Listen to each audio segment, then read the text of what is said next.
bounds.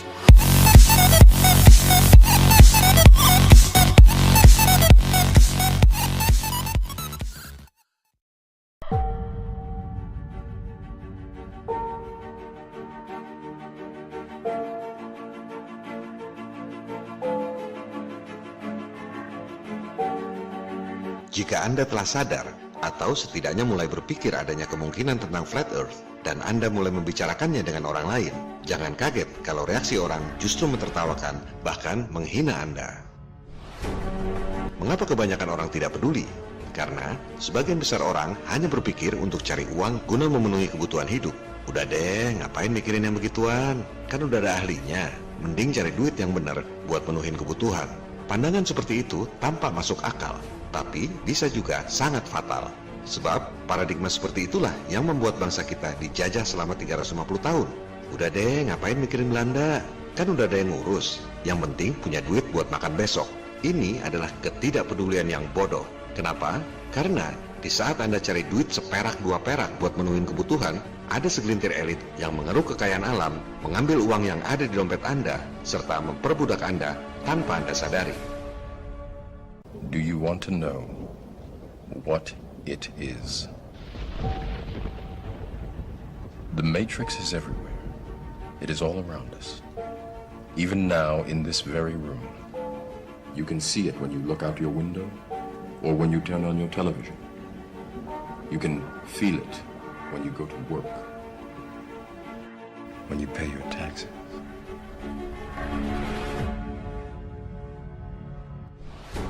It is the world that has been pulled over your eyes to blind you from the truth. What truth? That you are a slave, Neo. Like everyone else, you were born into bondage, born into a prison that you cannot smell or taste or touch. A prison for your mind. Dunia tak seperti apa yang diajarkan di sekolah, sebab pendidikan sekolah diatur oleh UNESCO di bawah PBB. Sama seperti terhadap NASA, hampir semua orang berpikir PBB adalah lembaga The Holy of Holies, yang suci dari yang suci, lembaga yang agung yang bekerja untuk kemaslahatan umat manusia di dunia.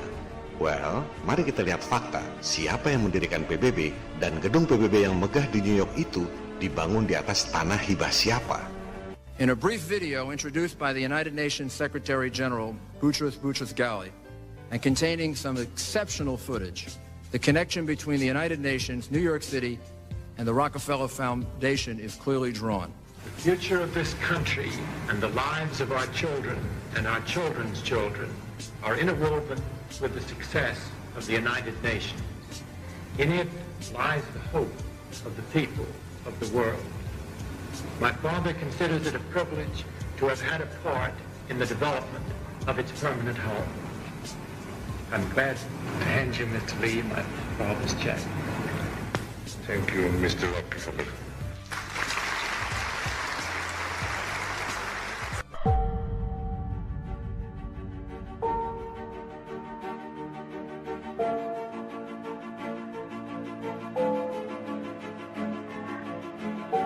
Dunia tak seperti apa yang diberitakan media. Hampir semua orang berpikir bahwa Amerika Serikat adalah negara adikuasa dengan sistem demokratis modern. Mari kita lihat fakta, bagaimana sebenarnya demokrasi di Amerika itu dan siapa yang lebih kuasa dari presiden negeri adikuasa. We need to understand that we have been artificially divided for far too long. The global elites have divided us into Democrat and Republican, left and right, conservative and liberal. They have divided us with hot-button issues like abortion and gay rights and gun control and prayer in schools. And by doing so, they have given us, the electorate, the illusion that we have a choice. When in reality, both the Republican and Democratic parties are owned by the same global elites. And on issues that matter to those global elites, they act as one.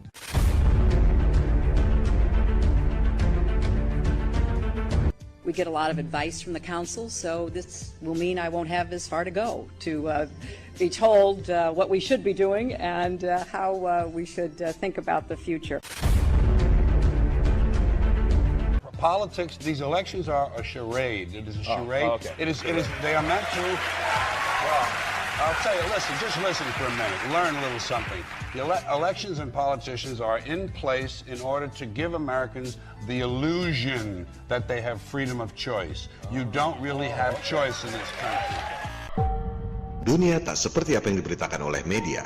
Hampir semua orang berpikir bahwa apa yang diberitakan oleh CNN, NBC, dan lain-lain itu adalah berita yang mutakhir dan dapat dipercaya. Pers adalah tulang punggung demokrasi, begitu jargonnya. Mari kita lihat fakta. Siapa sebenarnya pemilik media-media terbesar di dunia dan apa tujuan propaganda media itu? Sometimes it's hard to understand the concept of censorship when we have so many options for news.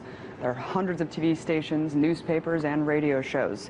But the truth is that almost every avenue from which we get our information in the mainstream media is controlled by only 6 corporations that have one specific interest: profit. So who are the big 6 corporations that control nearly everything you see, hear, and read? First, there's Comcast, formerly owned by GE, which controls MSNBC, NBC, and Telemundo. And there's Disney, which owns ABC, the History Channel, and and ESPN. Next, Viacom, the parent company of MTV, Paramount, and BET. And CBS with all its affiliates. And there's News Corp, which owns Fox News, the New York Post, and the Wall Street Journal. And finally, Time Warner, the parent company of CNN, Time, and People magazine, as well as Warner Brothers. So what impact does it have when an agency that's supposed to serve as a watchdog for the powerful becomes a lapdog for the powerful? Dunia tak seperti apa yang diajarkan di sekolah dan tak seperti yang diberitakan media. Hampir semua orang berpikir bahwa Amerika, Inggris, Jerman, Prancis, Jepang adalah negara-negara kaya.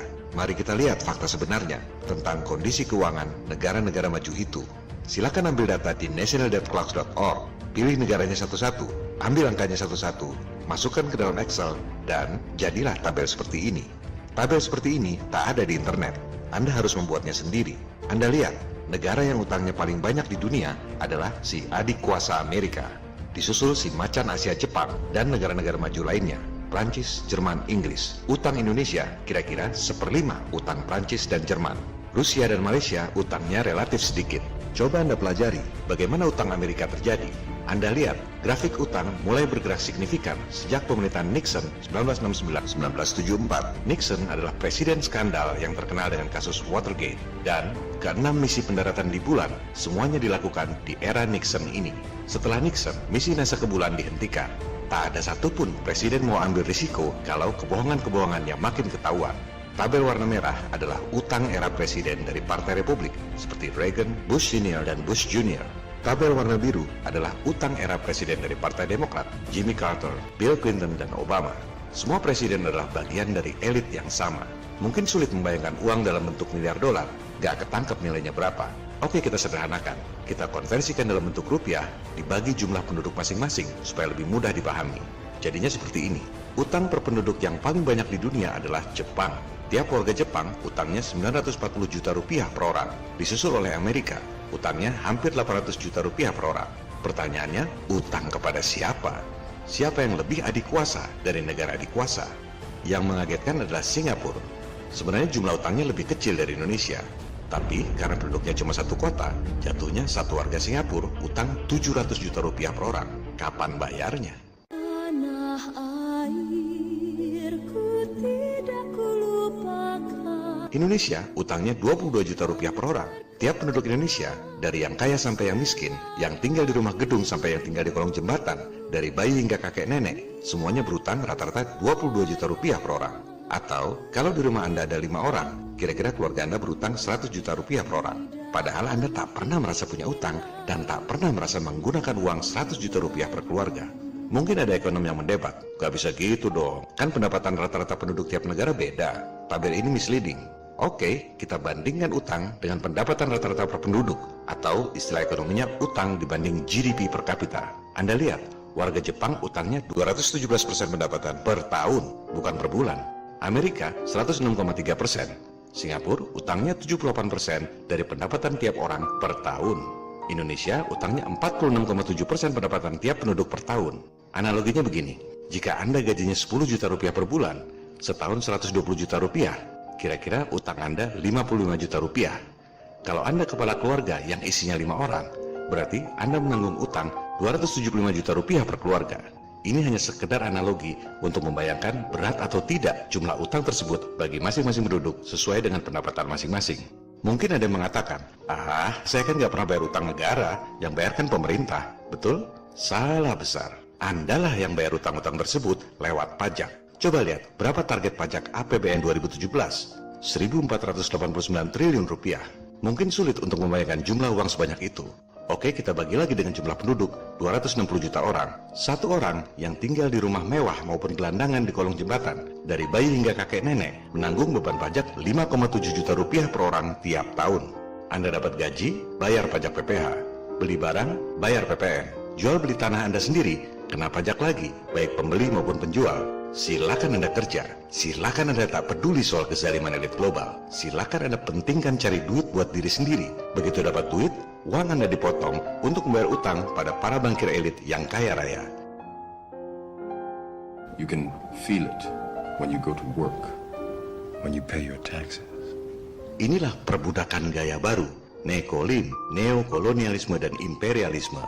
Perbudakan global, Anda jadi budak para elit tanpa Anda menyadarinya. That you are a slave, Neo. Like everyone else, you were born into bondage, born into a prison that you cannot smell or taste or touch.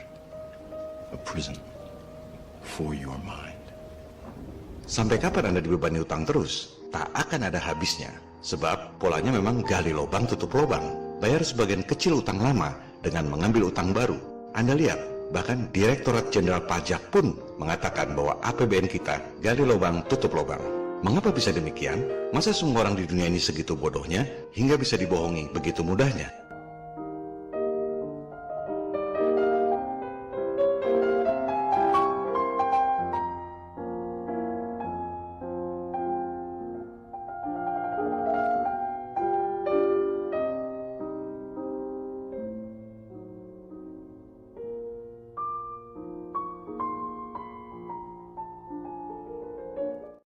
If you borrow the very first dollar into existence, and that's the only dollar that exists on the planet, but you promise to pay it back plus another dollar's worth of interest, where do you get the second dollar to pay the interest? Jumlah utang selalu lebih banyak dari jumlah uang yang diedarkan. Bagaimana bisa terjadi? Mari kita perhatikan tayangan pendek ini dengan seksama, menjelaskan bagaimana para bankster menciptakan sistem agar seluruh umat manusia di dunia berutang pada mereka dalam jumlah yang tak akan mampu Anda bayar. The answer is that you have to borrow that one into existence and promise to pay it back with interest as well. Sistem keuangan dunia membuat tiap negara harus gali lubang tutup lubang dengan para banksters. So now there are $2 in existence, but you owe 4, and so on and so on. Jumlah utang selalu lebih banyak dari jumlah uang yang beredar. Artinya, Anda berutang dalam jumlah yang tak akan mampu Anda bayar sampai kapanpun. The result is there's never enough currency to pay the debt. There is always more debt in the system than there is currency in existence to pay the debt. Jumlah utang Amerika 19 triliun dolar, 13 kali lebih banyak dari jumlah dolar yang diedarkan 1,4 triliun dolar. Sampai kapanpun utang tak akan bisa dibayar oleh bangsa Amerika. Jumlah utang Indonesia menurut countrymatters.info jumlahnya 430 miliar dolar, sekitar 5.700 triliun rupiah. Jumlah uang yang beredar 586 triliun rupiah. Utang Indonesia hampir 10 kali lebih banyak dari jumlah rupiah yang diedarkan. Utang yang tak akan pernah bisa Anda bayar sampai kapanpun. Therefore, the whole system is impossible. It is finite. It will come to an end one day. Jangan salahkan pemerintah, jangan salahkan ekonom. Kan banyak profesor doktor ekonom yang pintar-pintar. Sama juga dengan soal flat earth. Kan banyak profesor doktor saintis yang pintar-pintar. Masa mereka salah semua? Ini bukan soal salah atau benar. Bukan soal pintar atau bodoh, tapi soal sistem yang diterapkan oleh segelintir elit untuk menguntungkan mereka dengan merugikan umat manusia lain di dunia. Justru, jika Anda seorang akademisi, Anda harus nurut sistem yang dibuat oleh mereka. Jika Anda membangkang seperti flat earth, sudah pasti Anda tak dapat ijazah. Kembali pada reaksi skeptis kebanyakan orang tentang flat earth. Bagaimana mungkin ada segelintir orang membohongi umat lain sedunia soal satelit dan bentuk bumi? Jangankan satelit di angkasa yang tak pernah Anda lihat, soal presiden negara adik kuasa pun mereka bisa atur. Soal media pers yang Anda lihat, dengar, dan baca tiap hari pun mereka bisa atur. Jangankan satelit di angkasa yang tak pernah Anda lihat, soal duit di kantong Anda pun mereka bisa bohongi dan Anda tidak menyadarinya. Mereka bisa mencetak uang tanpa modal alias modal dengkul. Anda kerja keras, dipajaki buat bayar utang. Sementara mereka tak usah kerja pun bisa nyetak uang tanpa modal dan menerima pembayaran cicilan utang dari Anda. Bagaimana ini semua bisa terjadi? Kita saksikan tayangan berikut asal-muasal uang yang ada di dompet Anda itu. In the long, long ago, people bartered. They traded things they had for things they wanted. I'll trade you my raspberries for that there pot pie. Pada mulanya, orang bertransaksi dengan tukar-menukar barang atau disebut barter. Transaksi ini dirasa kurang praktis karena harus bawa-bawa barang kemana-mana. Then one day, a goldsmith walked up and said, Lalu, datanglah bankir pedagang emas memberi solusi agar transaksi perdagangan menjadi lebih praktis. Now, everybody thinks gold is valuable, so why doesn't everybody trade gold for things they need? The price was set for gold, and now it was very easy to conduct commerce because people could trade gold for all the things they needed. Maka dimulailah babak baru. Emas, juga perak dan tembaga dijadikan alat tukar alias uang. Ini adalah kondisi ideal, sebab emas itu ada nilai intrinsiknya. Jadi, uang itu betul-betul ada harganya. Look at all my gold! Hey, stop them! That's my gold! Tapi, jika emasnya banyak, rawan dicuri atau dirampok orang, maka para bankir pedagang emas datang kembali memberi solusi. Say there, Pile. I've got a vault and some guards. I can keep your gold safe for you for a small fee. Yeah, sure, that'd be awesome. You see, Pile, this is how the first bank made money. Maka dimulailah era baru. Awalnya, bank menjadi tempat simpanan emas para nasabah. There you go, Pile. I owe you 100 gold coins. Selanjutnya, permainan berubah.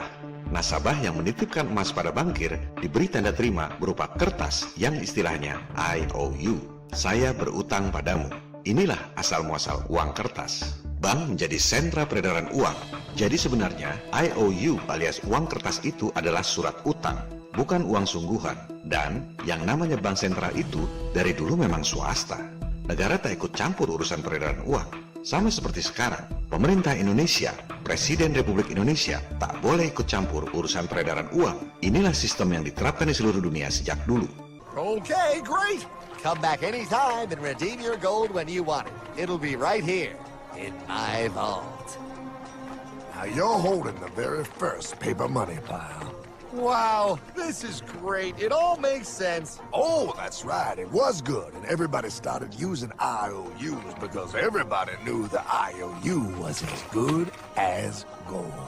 Inilah persepsi yang dikembangkan. Persepsinya, kertas yang sebenarnya tak ada nilainya itu, jika diterbitkan oleh para bankir, jadi bernilai sama dengan emas. Padahal, orang tak pernah lihat emasnya di mana dan seberapa banyak. Para bankir swasta menjelma jadi Tuhan yang menciptakan kertas jadi senilai emas. Luar biasa. Wow, this candy is really a good price. 1 IOU. I'm getting some more for later. Hey! Wait a minute, it was just 1 IOU. 10 IOUs for chocolate? You can't just raise prices like that. Maka terjadilah problem besar sampai sekarang. Kebanyakan orang tak tahu beda antara money dengan currency. Itu dua hal yang sangat beda. Apalagi dalam bahasa Indonesia, money itu uang, currency itu mata uang. Orang tak tahu apa bedanya. Do you know what this is? Now you may be thinking you, of all people, should know that you're holding money. But I'm making a point with a kind of tricky question. What I'm really holding is currency. Currency and money are actually very different. Uang alias money itu ada nilai intrinsiknya. Emas ada harganya. Zaman barter dulu, kambing ada harganya, ayam ada harganya. Sebaliknya, uang kertas alias currency itu tak ada nilai intrinsiknya. Akibatnya apa? Inflasi. Harga-harga melambung tinggi. Currency fluctuates in value and over the long run becomes worth less and less. And that's also known by another name, inflation. I call inflation the silent currency killer because you can't see it, you can't hear it, You can't smell it. You just get hit by it. When you go to the grocery or the gas station or go to buy a car, zap, the price is higher. It gets you as surely as a rattlesnake bites you. At least a rattlesnake has the courtesy to warn you. So consider this video your warning. Inflation will kill your savings if you let it. Inilah sistem yang menguntungkan segelintir elit yang punya hak nyetak duit dengan merugikan umat manusia lain di dunia. That's not fair. Oh, if you think that's not fair, you're gonna love the next part. What's he doing? How do banks make money, pal? Problem pun bertambah lagi. Semua orang mengira bahwa uang kertas yang diterbitkan oleh bankir itu di-backup dengan emas. Awalnya kan orang memang taruh emas, dapat surat utang IOU. Jadi, wajar saja jika orang mengira uang kertas itu pasti ada backup emasnya. Padahal tidak. Para bankster itu nyetak duit tanpa backup emas. Modal dengkul. Coba Anda lihat laporan Dewan Gubernur Federal Reserve. Berapa jumlah dolar yang diedarkan? 1,4 triliun dolar. Kemudian Anda lihat situs resmi Departemen Keuangan Amerika. Berapa cadangan emas Amerika? Hanya 11 miliar dolar. Artinya apa? Cadangan emas hanya 0,8% dari duit dolar yang diedarkan. Parahnya lagi, tak ada hubungan antara simpanan emas dengan jumlah uang yang diedarkan. Nyimpan emas sekedar nyimpen, nyetak duit jalan terus. Tak ada hubungannya. Juga, silakan Anda lihat laporan keuangan Bank Indonesia. Jumlah uang yang diedarkan 586,7 triliun rupiah. Cadangan emas kita 36,7 triliun rupiah. Artinya, cadangan emas Indonesia hanya 6,3% dari jumlah rupiah yang diedarkan. Tak ada hubungan antara simpanan emas dengan jumlah uang yang diedarkan. He prints more IOUs without any more gold, loans them out for interest, makes a pretty penny, and nobody is the wiser. Unless everybody wanted their gold back at the same time. Sistem keuangan modern ini yang diajarkan di semua sekolah di seluruh dunia, baru ketahuan bohongnya kalau semua orang sama-sama tarik duit dari bank pada waktu yang bersamaan. Rush. I'd like to redeem my IOUs, please. Thank you very much. Hey! I want my gold back now! Thief! Thief! Gotta love the bank run, bringing people together. See, they all found out he was stealing, made a run on the bank and demanded their gold, but as you can see, there ain't no gold to get. Mari kita dalami tentang uang dan bankster ini, motivasi dibalik kebohongan bumi globe. Bank berasal dari kata bench bahasa Inggris, yang asalnya dari bahasa Italia, banca, yang artinya bangku. Zaman dulu, kuil-kuil dipenuhi oleh para pendeta perangkap bankir. Mereka berdagang di sekeliling kuil dengan menaruh bangku-bangku penukaran uang emas, banca, bank. Mereka sebenarnya tak peduli Tuhan mana yang disembah di kuil itu. Yang penting, para jemaat yang datang ke kuil itu berdagang dengan mereka. Para jemaat jadi nasabah bankir pendeta. Itulah aktivitas yang terjadi di semua tempat-tempat peribadatan kuno. Kita sama mengetahui bahwa Ka'bah sebelum periode Islam menjadi tempat pemujaan berhala. Sebelum kemudian berhala-berhala itu dihancurkan oleh Nabi Muhammad SAW. Ajaran Islam sendiri mengharamkan riba alias praktek membungakan uang. Para bankir pendeta menaruh bangku-bangku tempat berdagang di kuil yang mana saja. Apapun agamanya, apapun Tuhannya, para bankir pendeta tetap praktik di situ. Kemudian, seperti yang dijelaskan lewat film kartun tadi, jika bankirnya korup dan nasabah tak bisa tarik kembali emasnya, nasabah pada ngamuk dan menjungkir balikan meja alias bangku atau bangka itu. Dari situlah timbul istilah bankrupt alias bangkrut. Bagi rekan-rekan yang beragama Kristen, tentu mengetahui kisah Nabi Isa atau Jesus menjungkir balikan bangku-bangku tempat berdagang di tempat ibadah. Itulah yang disebut bankrupt. Nabi Isa atau Jesus membangkrutkan para pendeta bankir. Jadi, sistem ekonomi berbasis bank sentral yang sebenarnya swasta, yang motivasi sebenarnya adalah mencari profit, yang diajarkan di semua sekolah di seluruh dunia, sebenarnya bertentangan dengan ajaran agama. Kenapa? Karena ajaran agama mengharamkan sistem yang dibuat untuk menguntungkan segelintir orang dengan merugikan umat manusia yang lain. Itulah sistem uang kertas yang ada di dompet Anda yang didesain oleh para bankster.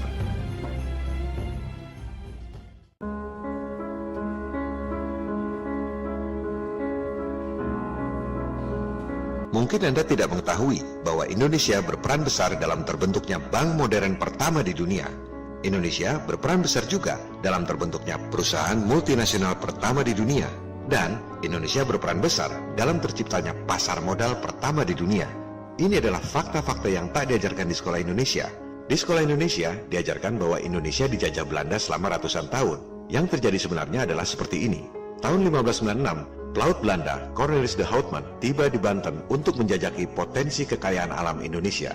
Saat itu, Inggris menjadi kaya dengan menjajah India.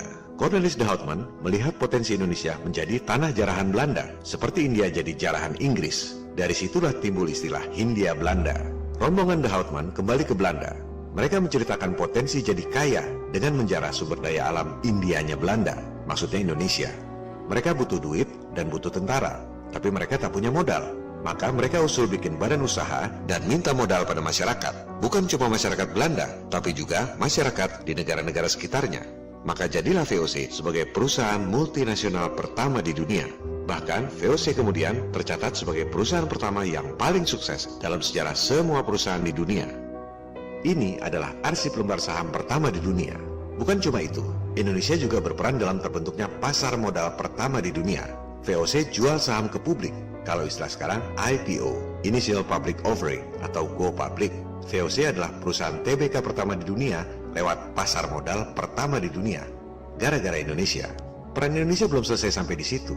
Setelah dapat modal, kemudian VOC menjarah sumber daya alam Indonesia, dibawa kembali ke Belanda, dijual di sana. Taruh duitnya di mana? Maka dibentuklah Wissel Bank 1609. Wissel Bank artinya Currency Exchange Bank. Persis seperti yang diceritakan di gambar kartun tadi.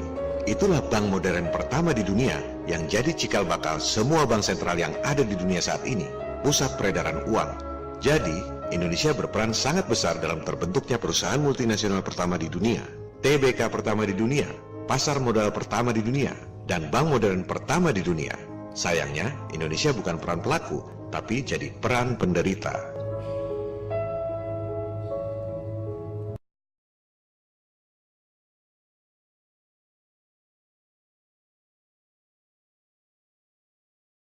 Kita teruskan sedikit perihal bank sentral ini, lembaga yang punya hak untuk mencetak uang.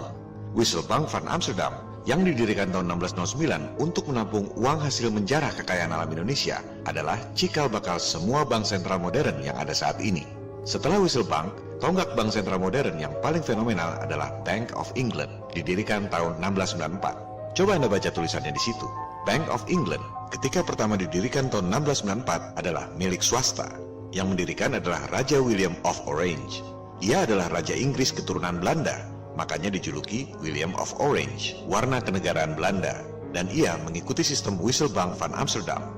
Yang namanya bank sentral di negara-negara maju Eropa memang swasta sejak lahir.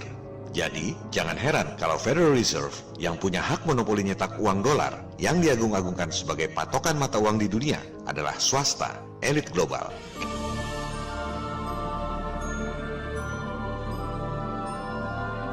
Kisah tentang elit global dimulai 50 tahun sejak Bank of England berdiri. Ada seorang bankir pedagang emas bernama Amsel Moses Bauer di Frankfurt. Ia tinggal di sebuah ruko sederhana dan memasang plakat perisai merah. Bahasa Jermannya Rothschild. Dalam lafal Inggris disebut Rothschild. Amsel Moses kemudian mengganti nama anaknya Mayer Amsel Bauer menjadi Mayer Amsel Rothschild. Persis seperti yang dikisahkan dalam film kartun tadi, tukang emas menjelma jadi bankir yang bisa nyetak uang kertas. Karena orang berpikir uang kertas yang dicetak itu ada jaminan emasnya, IOU. Padahal tidak. Para bankir pedagang emas itu nyetak duit tanpa ada emasnya. Dan masyarakat tak ada yang sadar. Baru sadar kalau semua orang menagih emas simpanannya. Tahun 1769, Mayer Amsel Rothschild melalui pergaulan secret societies alias sekte penyembah iblis mendapat kepercayaan dari orang terkaya di Eropa saat itu, Prince William IX of Hesse-Kassel. Bisnisnya antara lain menyewakan serdadu perang. Perang adalah proyek, perang adalah uang.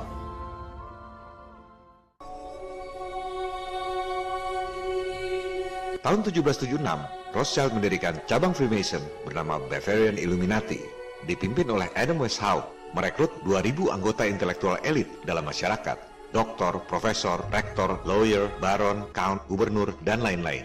Cabang Illuminati ini berhasil mengontrol cabang-cabang Freemasons lainnya. Ajaran-ajaran pokok Illuminati adalah 1. Anggota Illuminati adalah orang-orang terpilih yang mendapat pencerahan atau Illuminatus lewat the light of Lucifer alias cahaya sang Dajjal. Dalam ajaran mereka, hanya orang-orang yang mendapat pencerahan atau Illuminatus itu yang dapat memerintah dunia. Ketiga, Mereka mengajarkan bahwa mereka adalah the cream of intelligentsia yang memiliki kapabilitas pengetahuan, kecerdasan, dan pemahaman mendalam untuk menguasai dunia. Keempat, tujuannya adalah menciptakan Novus Ordo Seclorum, New Order of the Ages, New World Order, One World Government. 2 bulan setelah berdirinya Illuminati di Bavaria, di belahan benua lain, lahirlah negara republik modern pertama di dunia, Amerika Serikat.